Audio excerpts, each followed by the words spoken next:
Propaganda, laws aimed at discrediting credible media, website bans, arrests. Moscow's assault on a free press ramped up as Russian troops invaded Ukraine. In doing so, Russia's media freedom rating declined, moving it closer to the bottom of the 2022 World Press Freedom Index produced by Reporters Without Borders, or RSF. The annual index classifies a record 28 countries as having very bad media freedom. They join the likes of China, which is exporting censorship beyond its borders while amplifying Kremlin propaganda. Under Beijing's influence, Hong Kong registered a dramatic decline, ranking 148th out of 180 on the index after a series of raids and arrests shuttered pro-democracy news sites. Ethiopia and Nicaragua also registered steep declines after moves by authorities to suppress, censor, and block media. More troubling, says RSF, is the impact of media polarization and disinformation has on society. In 2022, it's really undeniable that media polarization and information chaos are really fueling social divisions in ways that are pretty new. Power grabs also impacted the media environment, in some cases wiping out years of progress.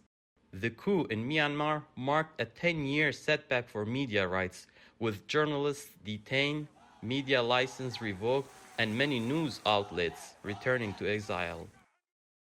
In Afghanistan, the Taliban pledged to uphold press freedom, but instead imposed restrictive laws and blocked female journalists from the airwaves. Media outlets are facing financial hardships after bans on entertainment and advertising cut revenue. And in Ethiopia, the war in the Tigray region, with its communication blackouts and restricted access, resulted in a 13-point drop to 114 on the index, a disappointing result for a country that just 3 years ago was lauded for its reforms. The downward trend and authoritarian tactics have spread, says RSF. There is a contagion effect with authoritarian regimes, and when we allow a culture of impunity to exist where authoritarians are allowed to go after journalists, harass them, arrest them, beat them in the streets, or even kill them, it has a knock-on effect. It emboldens that same authoritarian to do it again next time, and it emboldens other authoritarians who are watching to do the same. The US made a slight improvement compared with 2020, but journalists and media outlets are flagging barriers to coverage, including of state governments and protests.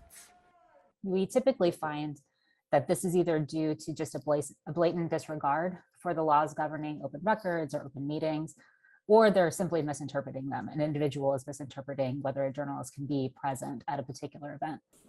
Democracies play an important role in safeguarding press freedom, but this rise in disinformation and propaganda is having a disastrous effect on independent news, RSF finds. Sirwan Kajjo, VOA News.